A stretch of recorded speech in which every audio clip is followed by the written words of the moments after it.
Who's your emergency contact? Who should we notify in the case of death? Welcome to the USP, where I've spent the last 2+ decades of my life. As I've shared with you through the course of these videos, there's a lot of craziness that happens over there. You know, from the first day I stepped into the yard to the very last day I left. You know, on my way home, when I was waiting to hear back from Utah to see if I was going to get a halfway house, they had a murder in my unit. And I ended up going to the SHU under the same investigation because they were saying that I was aiding and assisting the people that committed it. So they were saying I was hiding the knives for the DCs. But when they shook down my room or whatever, they didn't find anything. So I stayed in the SHU for about 4 months, waiting to come home. You know, it's really easy for the feds to put a case on you. And I'm fortunate enough that I didn't get caught up in that case. But at the same time, just try to go into my psyche.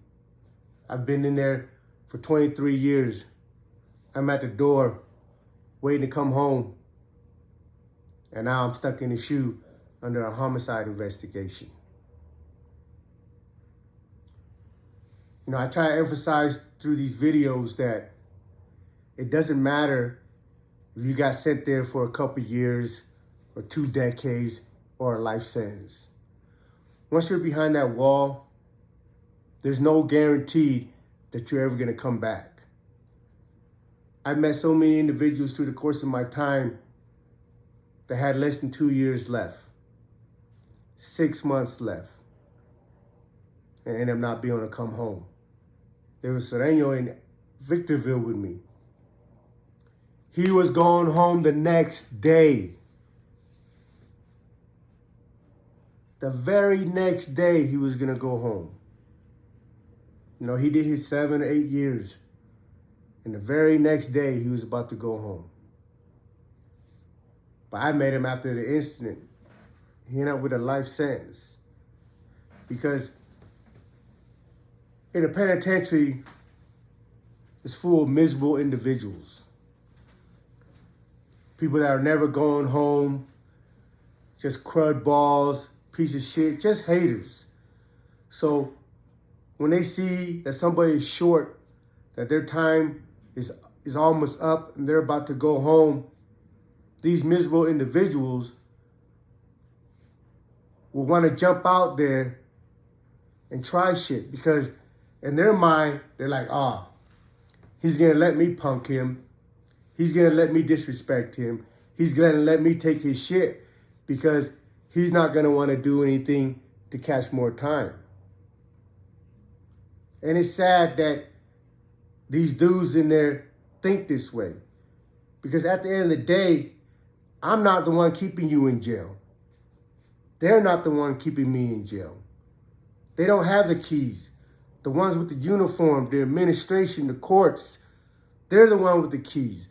They're the one that's keeping me in prison. But we never stop to really think about that.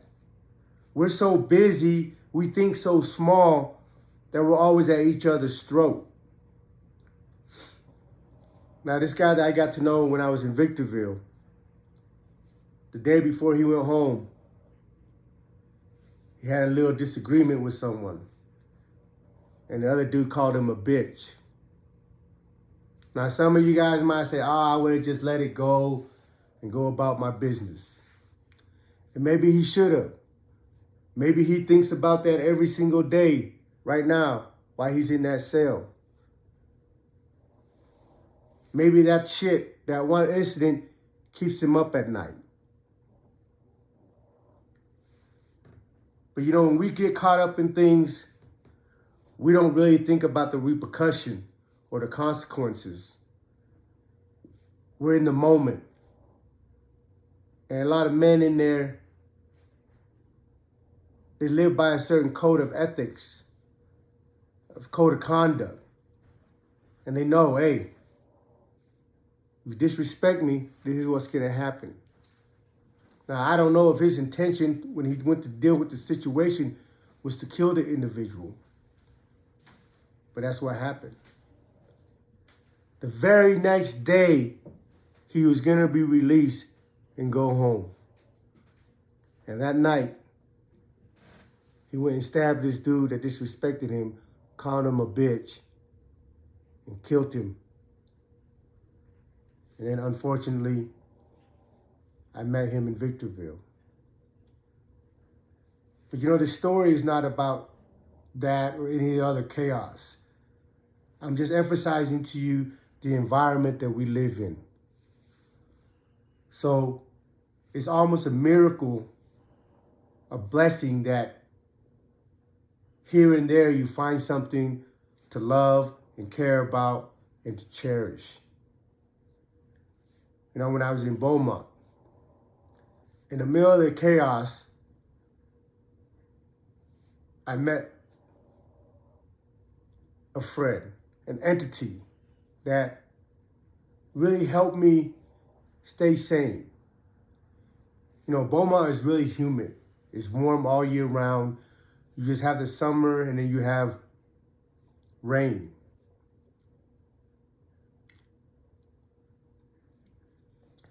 You know, I'm coming out to the yard. I don't know why I get emotional about this stuff. But it's just like, I'm so grateful for some of the things that I ran into to help me keep my sanity. There's this little bird that's been pushed out of his nest. You know, it didn't even have feathers on it or anything. I took the bird, the baby bird, the chick, and tried to put it back in her nest. But the mama bird kicked her back out. And you know, like I said, Beaumont gets really hot. It is really humid. And you know, I always grew up liking animals. And you never know or understand how you feel about certain things until you come across it. So when I seen that little bird there laying on the ground, I know if I leave her, it end up being a girl. I know if I leave that little bird there, it's gonna dry out and die in the sun. I've never taken care of a bird. I've never had a pet. But I'm there right there in the moment. Like, why do I even care about a little bird? What happens to this little chick? But I was like, you know, I asked my friend, I'm like, what am I supposed to do? Do I just put it out of his misery and just throw it in the garbage? Or he's like, man, just take it home. I said, and do what with it? You know? He was, man, take it home and raise it. So I took the little bird back to my unit. I went and got a tie box, empty it out, you know, clean it out, whatever, with the brush, just so there's no, you know, that soap in there to like poison her or whatever. I put some toilet paper in there and sat her in there. And for the first day, that little bird didn't make a sound, didn't chirp, didn't cry, wouldn't eat. I tried to feed her. I didn't know what to feed her or anything like that. But the next morning, that's all you heard was, like, you look and the bird is just, the eye is not even open yet. Just, you know, the head's just popping out and his beak open his mouth. And I'm like, well, what the hell am I supposed to feed this bird, you know? Well, in Beaumont, they say this jackmack. It's a big old red pat, but it comes with his guts and skin and all that stuff. Like, a lot of people don't like it because it's too fishy. I mean, it's fish. So it's supposed to be fishy, right? So I never understood that. But anyway, I went and got one, I opened it up, broke it down, you know, to where it's really fine, like it's a paste. And I started feeding the bird every day. You know, I worked in the kitchen. I do the dishes in the kitchen in Beaumont. But, you know, every hour when I'm on the yard, I come back and I feed the bird. I ate a lot. I fed the bird. You know, and after about 2 or 3 weeks, I came home one day and she was missing from the box. So I'm like, oh man, the CO's got her, you know? But I'm looking for her and I can't find her. And I start calling her name, the name that I've been, you know, I gave her, my friend helped me name her. We call her Betty, Ugly Betty, because when she didn't have her feathers, she was ugly. It just some little ball, little tiny thing, and now it's just, what the hell? What do I name her? You know? And they're like, man, that's Ugly Betty. So that became her name, Betty. And I started calling her in my room, hey, Betty, where you at, Betty? And I hear a little chirp, chirp, chirp.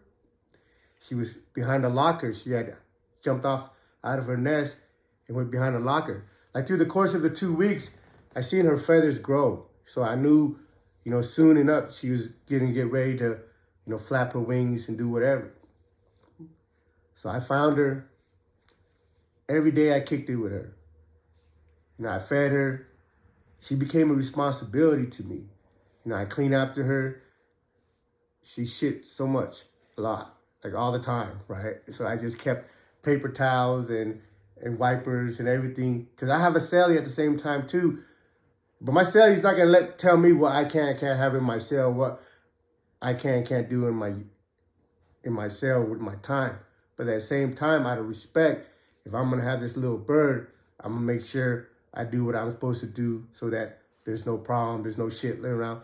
Every morning I scrub the floor, and throughout the course of the day, I wipe the shit up. But I always scrub the floor every morning because after a while, it starts smelling like a bird, you know. But in Beaumont, we're always locked down a lot. So I really got to bond with Betty. And I don't care what people say. These animals, they have more intelligence than we give them credit for. If you ask anybody that was in Beaumont with me, they'll tell you that bird understood me. And I can start seeing her facial expression when she's angry, when she's mad, when she wants to play, all that. You know, so when we came out of lockdown, like I said, we're always locked down. But when she was old enough, when we came out of lockdown, when I come out of the unit, on the corner of CA, there used to be bushes. They chopped it up now. There used to be bushes. And Beaumont is so green. You know, when I heard about Texas, I thought it was going to be a dry desert. But I realized that when I got there, it was really humid and it's so green. And in the springtime, there's everything. I've never seen the dragonflies that I saw there. The dragonflies were like 5 inches, 6 inches big. And they came in all sorts of colors. Neon pink, neon green. Some of them were yellow and black like bumblebees. It was beautiful, you know. But it wasn't, you know, and then there's all sorts of different birds. Like through the course of the time in Beaumont, I guess it's a stop for the migration. You know, in the winter, in the fall, when you go outside, the sky is just black with birds. The roof is just black with birds. And when they fly, they cover the whole sky. So same thing in the spring, they're coming back wherever they went for the winter. So having all these birds come through Beaumont, it's only natural that there was going to be all these bugs and beetles and insects and stuff for the birds to feed off of. Well, this little bush, in there is a bunch of crickets. You know, and I know there's a bunch of crickets in those bushes. So when we come back from the unit one day, I put her on the ground and I went and kicked the bushes. When I kicked the bushes, all these little crickets ran out. And she was having a field. She ran in, and they were little tiny ones, like little baby ones. And she run over there and start eating this one, run over there, eat this one. And then when they all scattered back into their little hiding spot, she would come back to me, like literally stand at the bottom of my feet and just look up at me and then look at the bushes. And the first time I was just like, you know, I was bewildered. Like, is she trying to tell me to kick the bushes again? I said, all right. So I went and kicked the bushes again, and all these crickets scattered, and there she goes, running off, eating them, picking them off, until they went and hid into their little hole again. And when they went and hid, again, she came back and stood at my feet and looked up at me and was like, hey, you know. I'm like, what? You want some more? I mean, she already ate like 6, 7 crickets already. But like, again, they were tiny. So I went back and kicked the bushes again. And she did the same thing. But this time when she was standing at my feet looking at me, I just picked her up. I was like, that's too much already, you know. But she remembered that. So every time I'm coming out of the unit, she's on my shoulder.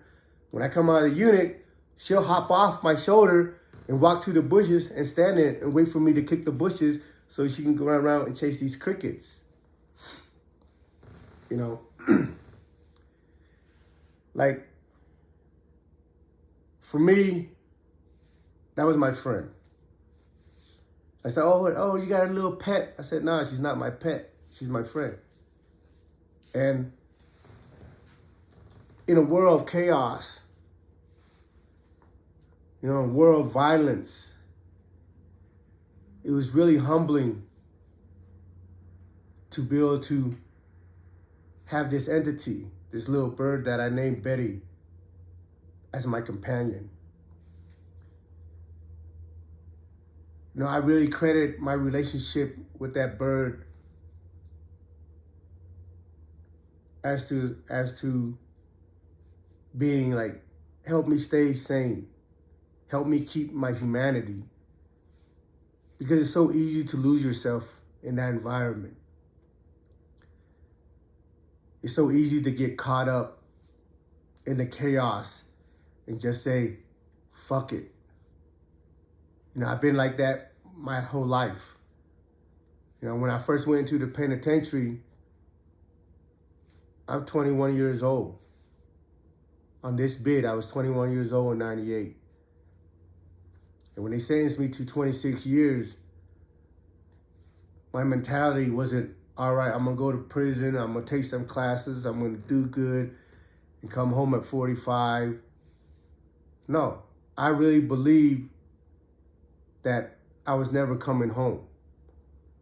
There's only gonna be one or two things that was gonna happen to me that I believe at the time was I was gonna end up killing somebody and catching more time or a life sentence, or somebody was gonna kill me.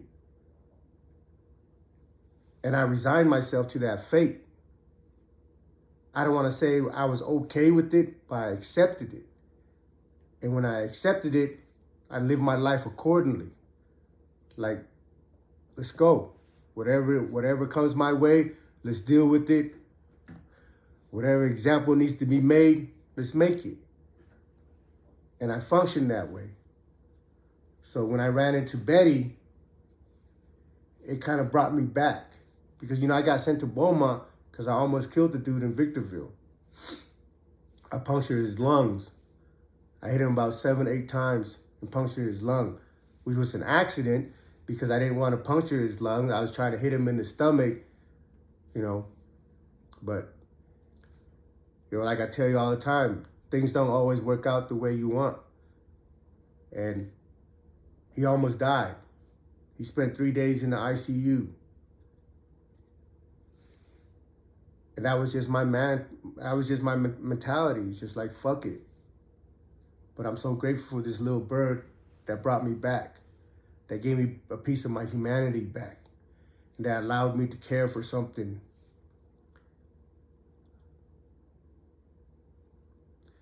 You know, I tell you guys, share these stories with you guys, and for the most part, I hope it's entertaining. But this ain't make-believe. This is real life, and sometimes it's emotional. You know, you don't think about your situation while you're in it because you're only trying to survive. But being here right now, relaying to your story, relaying this story to you, it's emotional. Because now I can analyze the environment that I've been in. And it's an environment that nobody should ever have to be in. So if you guys follow me on my Facebook or Instagram, I'm not really good at Instagram. On my Facebook, I have a post on there that says, don't call yourself a big homie if you're leading your little homies to the grave or to jail. And I really believe that. Because if you've been there where I've been, you're not going to want that for anybody. You're not going to want that for your worst enemy. So if you don't want that for your worst enemy, why would you want that for your little homies? You don't want that for your son. You don't want that for your daughter. So why would you want that for somebody else's son, somebody else's daughter? I'm not here to preach. I'm just here to share you my experience. And my story with Betty didn't end happy. I was out on the yard one day playing chess, and she was in my lap. And it was my turn to play chess. I got up to go grab a chess piece and sat back down. And when I sat back down, I remember that Betty was just in my lap. And now I looked down and she wasn't in my lap anymore. So I got up and I looked around and I had sat on her and killed her. Welcome to the USP.